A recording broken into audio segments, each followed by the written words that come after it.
You Were Born Rich, Bob Proctor. Phenomenal book. This is chapter two. How much is enough? How much is enough for you? Do you know how much is enough?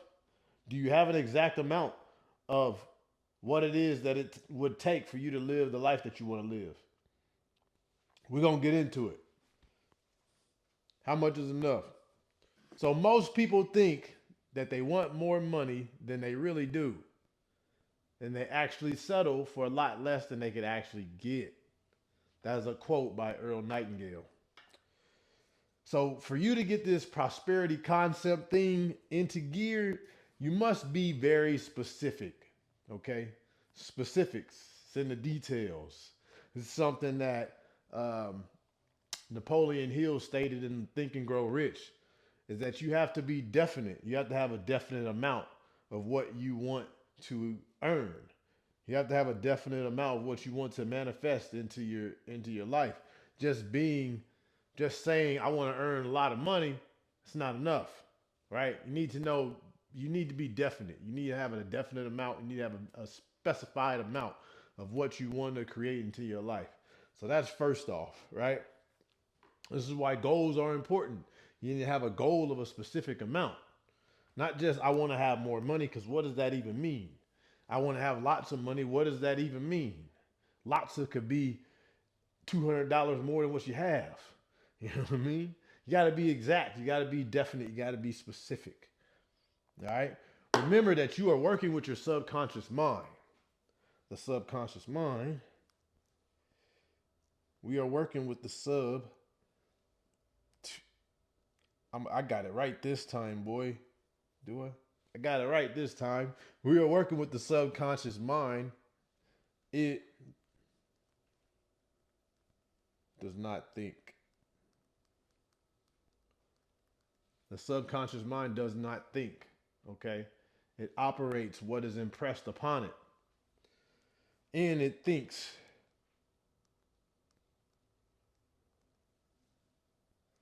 I just said it doesn't think. Here I am writing think. It accepts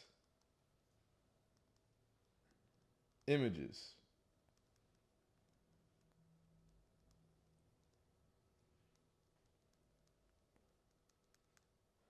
The subconscious mind does not think, it accepts images that are impressed upon it. Okay? So just saying that you want lots of money, that's not enough. The subconscious mind doesn't know what lots of money means. It needs to have an exact amount. So this chapter, Bob just goes into as far as like getting your financial status under wrap. Okay? It's like building a foundation. For you to build a house, you can't build a house on a rickety foundation. You need to have, it needs to be foundated somewhat. So your financials need to be somewhat in order for you to be able to build that house. It's pretty much how to free your mind if you are not in the financial situation that you want to be in, is how to get your stuff in order. That way you can free your mind of the financial worries, the debts, the not having enough money to pay your bills or to do what you want to do. So the camera shut off and I probably talked for a good 15 minutes and yeah, didn't get none of that. So we're going to go back through it. Okay. So I think I was talking about foundation, building a house on a foundation. Got to have that foundation in place, and that foundation is your finances. Okay, you need to have your mind clear because you're going to be using your mind to create your reality. You can't be having contradictive thoughts inside of your mind. You can't be thinking prosperity, but in the back of your head, you got debt that's overwhelming you in your consciousness. Okay, so you need to use these tactics that Bob is suggesting to relinquish the worry in your mind. All right. So you should seek out a financial planner. Most wealthy people do this. Okay. I think that he says only 5% of people actually have the knowledge of financial planning correctly. So just as you would get sick and you would go to the doctor, you would seek out somebody who is a professional as far as planning your finances. If you were sick, you would go to a licensed physician. If you want your car replaced, you would go to a licensed mechanic or somebody who knows what they're doing. Okay? So, you probably fall into one of three categories. Okay? When it comes to your finances. Finances. All right? One, you are in a deficit.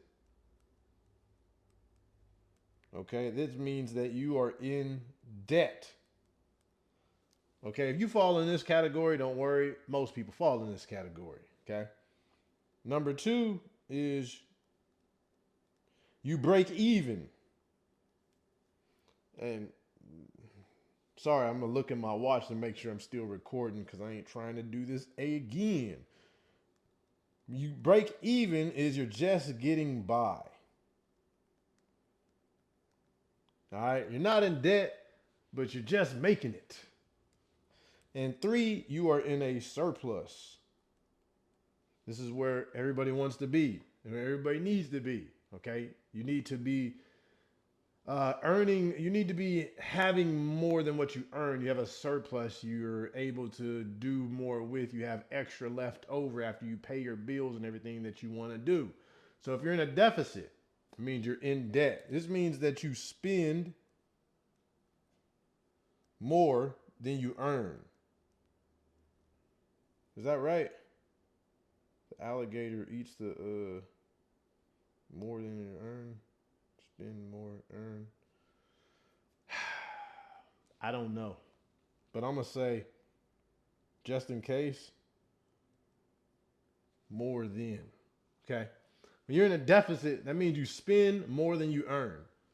Okay? This is not a good place to be. This means that you have a habit. You have a habit of spending more money than you actually earn. This is a habit that is ingrained. It's a conditioning in your mind that is causing you to do these things. Okay? Now, if you're breaking even, just getting by, this means you spend equal to what you earn. Okay? Again, this is a habit. It's this word, I promise. This is a habit that you have. You are spending equal to what you earn. Okay? And three, if you're at three, then you're in a surplus. Okay? Of course, this is where you want to be. You want to be in a surplus. All right? Deficit is spending more than you actually earn. All right? I used to be in credit repair. And when I did people's credit, one of the things that I saw a lot is people had credit card debt. All right. Collections, charge offs, these things here can be removed off your credit report. One thing that can't be removed off your credit report is credit card. Like, it can be removed. Don't get me wrong. Okay. You can remove credit card accounts off of your credit report, but if it's a positive account, you don't want to remove it off of your credit report because then it would affect you negatively, right? And it has age and positive payment history and all these things. So the only way to get through that is to pay it off. All right. So you got to be in one of these three positions right here. Then this is why Bob says seek out a financial planner to help you, one, get out of debt. If you're thinking about debt all the time, you're going to remain in debt. Okay? You become what you think about. So if you're thinking about debt and you're in debt, you will get more debt. Okay? So Bob breaks down a simple financial plan that you can use to get yourself out of debt. All right? And he says one of the things that wealthy people do is, besides get a financial planner, most wealthy people do that. One of the things that wealthy people do that most people don't is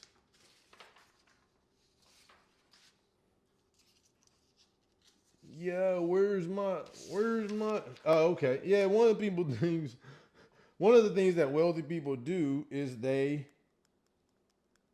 pay themselves first. Okay? They pay themselves first. Okay? They take their cut off top for them before they pay anybody else, before they pay any bills. Okay, they're going to take a portion of the money to themselves. He used the example of somebody going to work and they get paid a salary or a wage, and that Monday of the week is all their money. Okay, everything after that, then they can use to, do whatever they need to do with. Okay, but they pay themselves first. And he said a simple financial plan. He broke it down like this: if you're not managing your money in any kind of way, this is a good simple financial plan. Okay, one. So he pretty much broke down in how you can manage and put your money in three different groups. One, first group is you pay yourself first.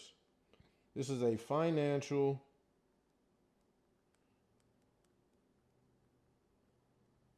independent account. All right? Financial independent account, pay yourself 10%. Pay yourself 10% off top before you pay anything. Put that 10% into an account that is not easily accessible. Something that you can't touch it. Okay, it's like a savings account. You don't want to touch it. You don't want to let the money build up there. Okay. Two is if you are in debt. All right, like I said, this is one of the main things that I've seen. Besides credit card debt, student loans. This is still debt. You can get student loans removed. That's a conversation for another time. But credit cards, if you want to maintain and you keep that positive history on your credit, you have to pay it down. There's no ifs, ands, and buts about it. There's no way to get over it. Okay, people would hit me up and be like, "I got bad credit. What can you do? Can you help me out?" And I would run their credit reports and find out that they have high utilization, debt on the credit cards. There ain't nothing you can do about that. You got to pay it down. Okay, something like this would help. So he had a DCA. Bob said a DCA, which is a debt cancellation account. Debt cancellation account, you're going to put 20% of your earnings to the DCA. Man, hold up, bro. Okay. We still recording. All right, we're going to put 20% to the DCA, okay? 20% to the DCA, the debt cancellation account. So 20% of your earnings, 10% is going, you're paying yourself. You're paying yourself first on the 10%, and then the other 20% is going to go to debt cancellation account, okay? This allows you to live off of 70% of your income, okay? So you pay all the remainder of your bills off 70% of the income. The 20% goes to stuff that you're in debt with. The 20% goes off stuff that you're in debt to. Okay? People you're in debt to, you pay them. You live off 70%. So all your rent and all your other bills go off of the 70%. This is a simple financial plan, but it is to get your mind, if you are in debt, it is to get your mind off of debt and to free your mental resources up for the information that he's about to go into later in the book. Okay. If you're thinking about debt all the time, you're thinking about how you owe people and all that stuff, it's going to mentally consume you. It's going to create conflictions inside of your mind. And if the conscious mind and the subconscious mind have a confliction, then your subconscious mind is going to pick the dominant of the two feelings. All right. So if you're feeling stressed and fearful and that you're in debt, then you're probably going to attract more of that to you. All right. So this is going to help you not be able to think about that. If you know you have a plan and the plan is in action and you're paying that stuff off, then you're not going to be thinking about that stuff. Okay. There's only two ways to earn debt.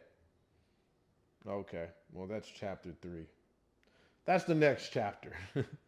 I had wrote that because I finished the whole video just a minute ago. We're re-recording it. So there's only two ways to earn. Two ways to earn money. One,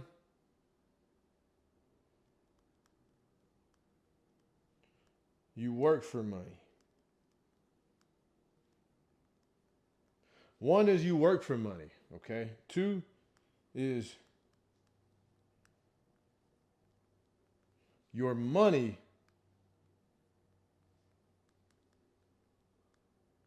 works for money. All right. So one, you work for money. Two, your money works for money. All right. And that's pretty much that chapter. And it was a short chapter. But at the end of the day, he wanted to break down of how you can get a financial plan in order that can kind of give you a foundation so you can focus on the other mental concepts in the book. What you're going to do to create that reality for yourself. Your mind has to be at a point where it can, one, accept new ideas, and two, be able to reinforce these new ideas in your mind without contradictions. So, in the book that I was reading called How to Attract Money by Joseph Murphy, he goes into detail. Oh man, I need to turn it off. He goes into detail explaining how when people say I am affirmations, especially when they start and they just start with learning this knowledge, right, of how they can use their mind to create things. They use the I am affirmations, but they have such a strong confliction inside of their conscious mind with their subconscious mind is that it actually does more damage than good.